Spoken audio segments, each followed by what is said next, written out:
Hi everyone, welcome to achievers academy. तो आज हम ह्यूमन आई और कलरफुल वर्ल्ड का जो टॉपिक देखने वाले हैं वो है atmospheric refraction and twinkling of stars. Video ध्यान से देखना, बहुत इंटरेस्टिंग फिनोमिना है ये।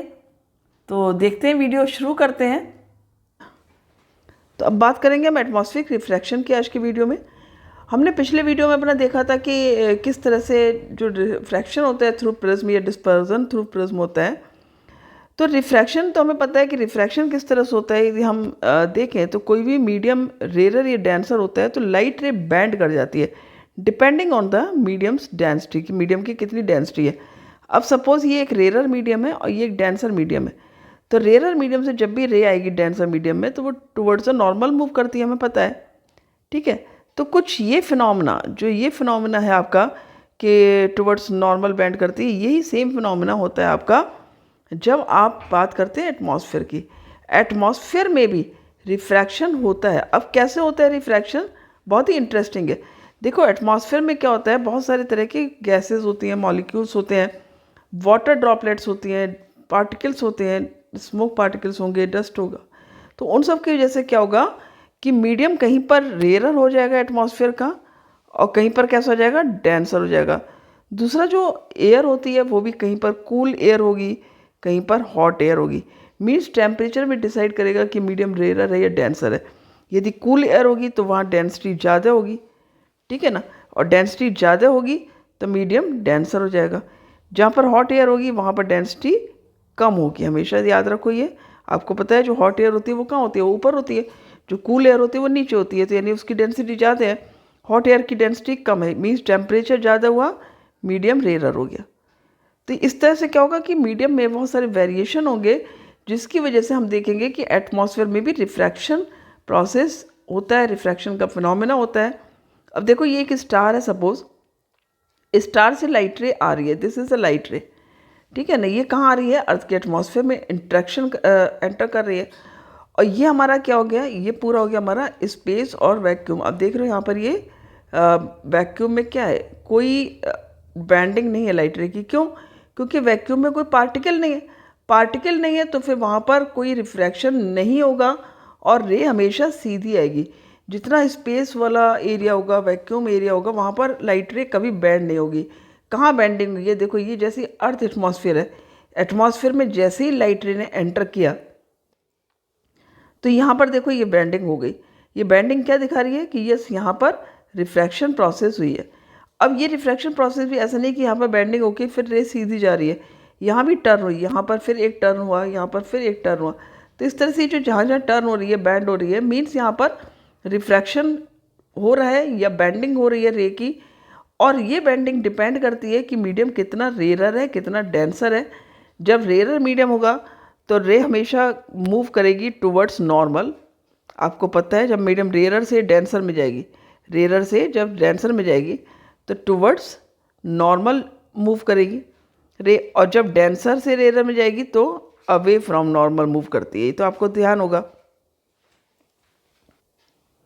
ठीक है। तो इस तरह से ये अवे फ्रॉम नॉर्मल होगी जब डेंसर से रेयर में जाएगी।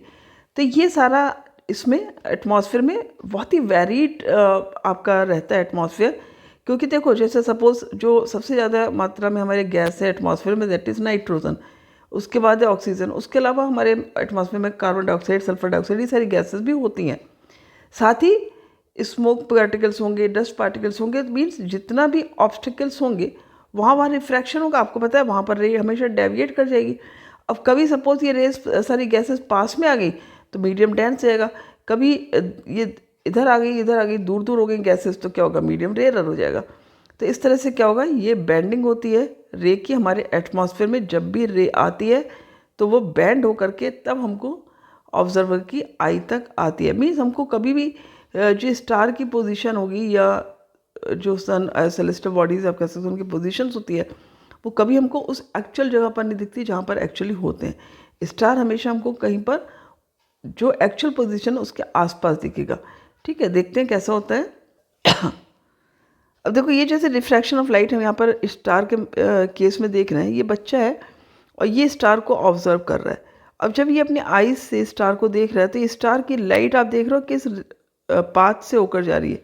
ये यहाँ पर वैक्यूम में था, यहाँ पर सीधी गई, फिर ये रिफ्रैक्शन हुआ, फिर ये और बैंड की लाइट रे, और बैंड की, और फिर ये यहाँ पर इस बच्चे की आइज़ तक रे पहुँची है। फिर आई से जब हमने इसको जो है वो बैक किया, प्रोजेक्ट बैक किया, तो यहाँ पर स्टार की इमेज बनती है। तो ये क्या है, basically this is the apparent star कह सकते हो, और कह सकते हो इमेज ऑफ द स्टार।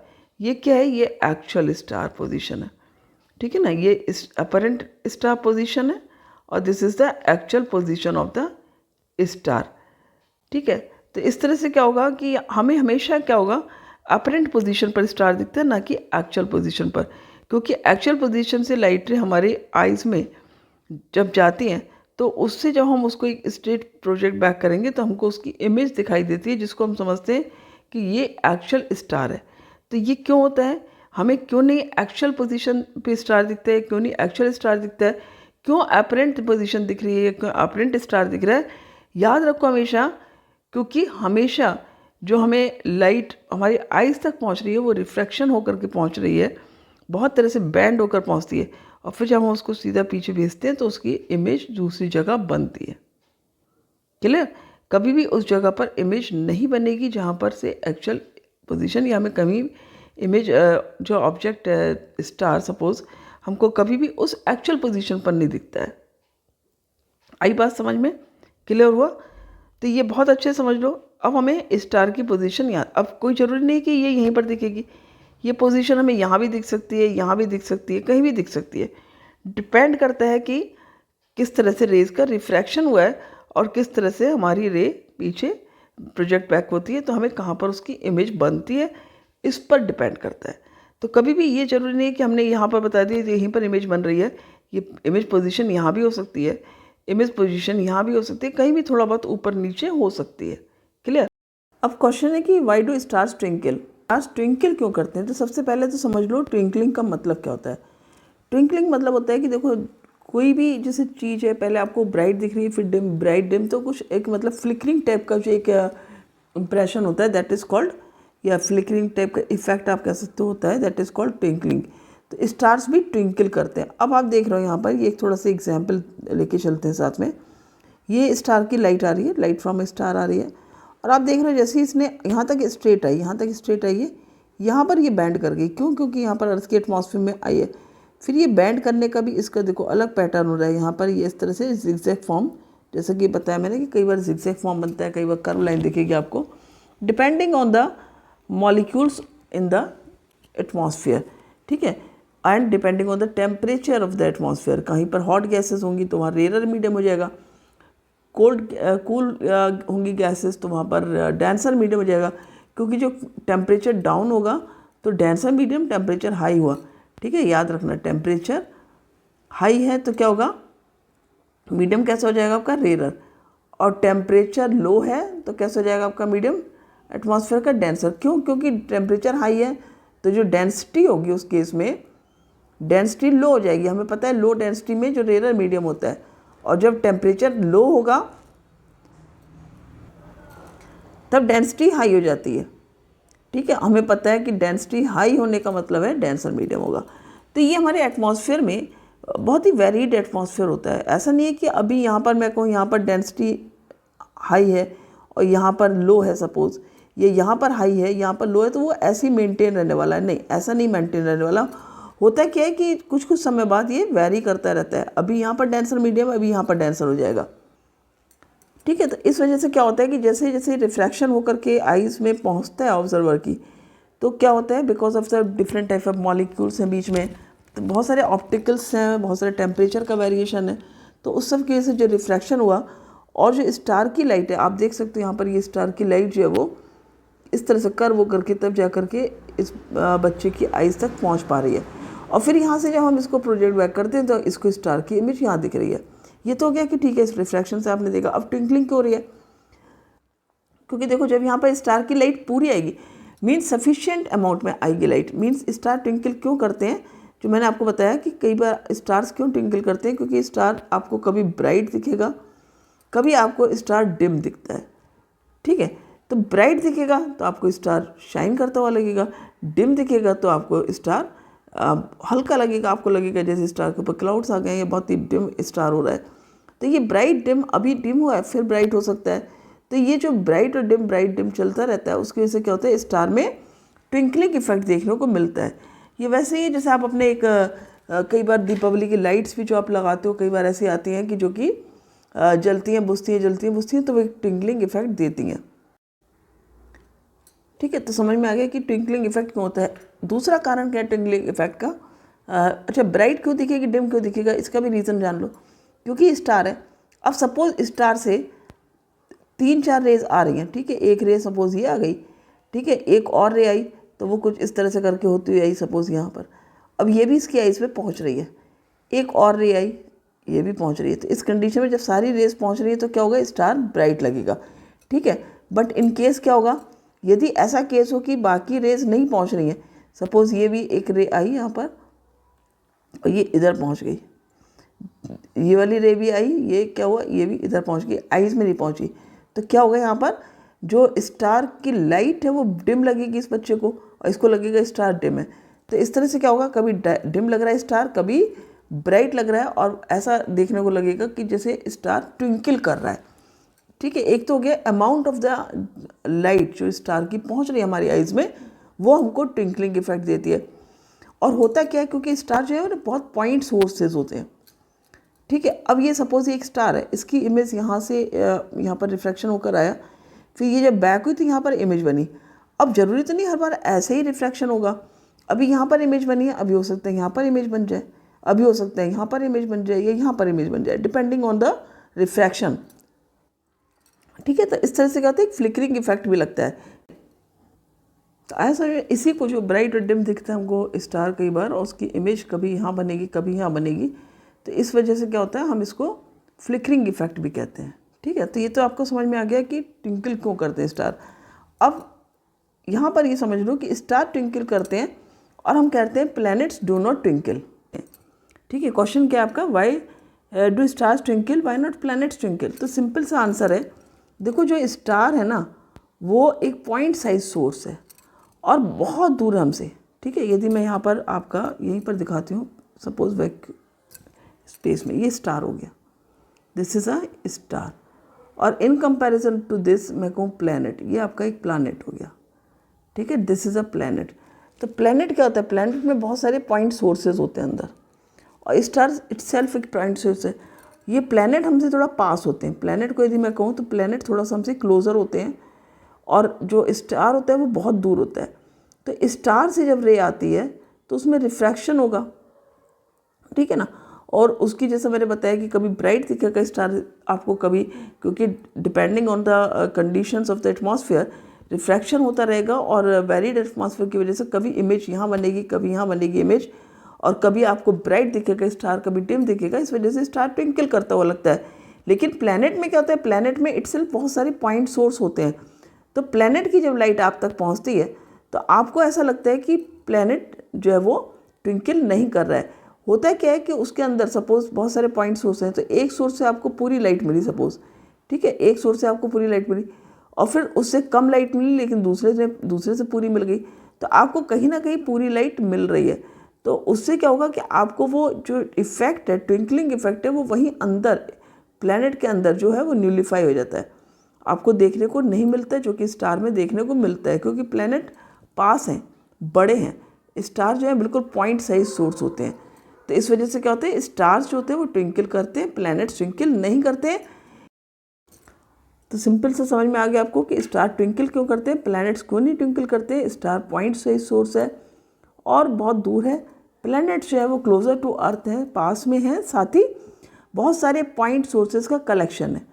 तो जब लाइट आती है तो वो इफेक्ट जो है वहीं की वहीं न्यूलीफाई हो जाता है, उन पॉइंट सोर्सेज में ही खत्म हो जाता है। जैसे आप इसको इमेजिन कर सकते हो, सपोज़ ये एक प्लैनेट है, उसमें बहुत सारे पॉइंट सोर्सेज हैं, तो क्या होगा, जैसे हमारी इमेज सपोज हम स्टार के केस में कहते हैं कि थोड़ा आगे पीछे होती है, ये यहाँ पर जब सपोज़ यहाँ बन सकती है, कहीं पर बन सकती है, इतनी दूर बन सकती है, थोड़ा पास बन सकती है।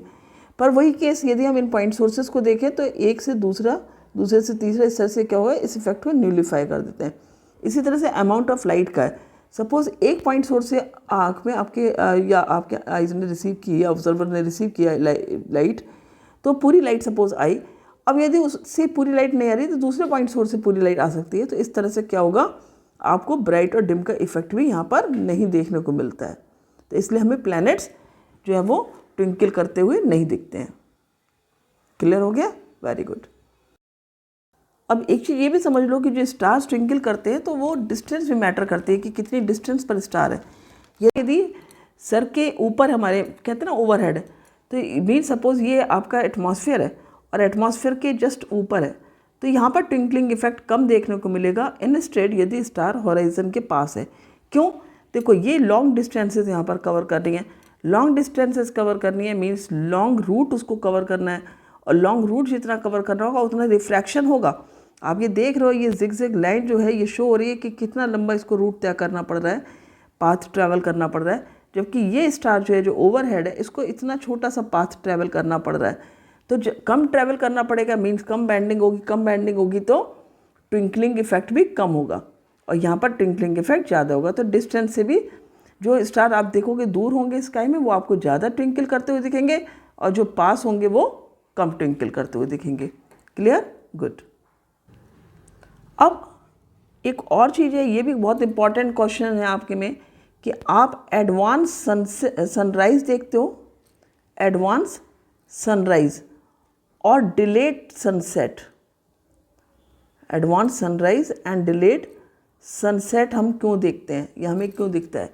एडवांस सनराइज का मतलब क्या है कि जब सनराइज कर चुका है, आप देख सकते हो इस इमेज में, पहले इमेज समझने की कोशिश करो। ये देखो, ये एक आदमी खड़ा है यहाँ पर अर्थ पर, ठीक है, और ये नियर द हॉराइजन क्या है, ये सनराइज हो रहा है, ये सनराइज हो रहा है। अब ये जब सनराइज हो रहा है तो ये जो रेज गई सन से यहाँ पर गई इसकी आइज़ में, लेकिन जब हमने इसको सीधा प्रोजेक्ट बैक किया तो यहाँ पर इसकी इमेज बन रही है। तो ये जो इमेज बन रही है, हमें सन तो यहाँ पर दिख रहा है, तो क्या हुआ, इसको क्या लग रहा है कि सन तो ये अपीयर हो चुका है, सनराइज कर चुका है। तो क्या होता है, एडवांस सनराइज कितनी देर पहले दिखता है, 2 मिनट्स बिफोर। ठीक है, अभी एक्चुअल में सनराइज नहीं हुआ है, लेकिन सनराइज देख सकते हैं 2 मिनट पहले। कैसे? Due to the atmospheric refraction. यहाँ पर भी कौन सा फिनोमेना वर्क करता है, एटमॉस्फेरिक रिफ्रैक्शन, ठीक है ना। उसी की वजह से जो है आप पहले 2 मिनट पहले सनराइज देख सकते हो। सेम होता है आपका जब सनसेट होता है। यहाँ पर अभी भी ये शाम का भी वक्त देख रहे हैं कि ठीक है सनसेट भी देखना है आज, तो सनसेट भी यहाँ हॉराइजन के नियर होगा। अब सनसेट हो चुका है, लेकिन ये सन की जो लाइट है यहाँ पर आई आइज़ में, और यहाँ से जो इसको प्रोजेक्ट बैक किया तो यहाँ पर इसकी इमेज बन रही है सन की। तो क्या हुआ, यहाँ पर अगेन वही चीज़ है कि 2 मिनट बाद भी सन सेट हो चुका है, लेकिन उसके 2 मिनट बाद भी सन दिख रहा है। Means we can see advance sunrise and delayed sunset 2 minutes before we can see the sunrise. 2 minute पहले हम देख सकते हैं सनराइज को, और 2 मिनट बाद तक सनसेट देखते हैं, क्योंकि सनसेट एक्चुअल में हो चुका है, लेकिन हमको उसकी इमेज दिखती है जो हमें बताता है कि ठीक है अभी सनसेट, हमें लगता है सनसेट नहीं हुआ है, लेकिन एक्चुअल में सनसेट हो चुका है। एंड टाइम डिफरेंस कितना होता है, ये 2 मिनट। तो it is again very important question, ये आपसे पूछा जा सकता है, MCQs में भी पूछा जा सकता है, तो ध्यान रखना है। आई होप ये atmospheric refraction, twinkling of stars, ये सब आपने बहुत अच्छे से समझ लिया होगा आज का सेशन। तो मिलते हैं नेक्स्ट वीडियो में with the next topic of the same chapter, जो कि होगा स्कैटरिंग ऑफ लाइट। तब तक के लिए have a wonderful day. Thank you.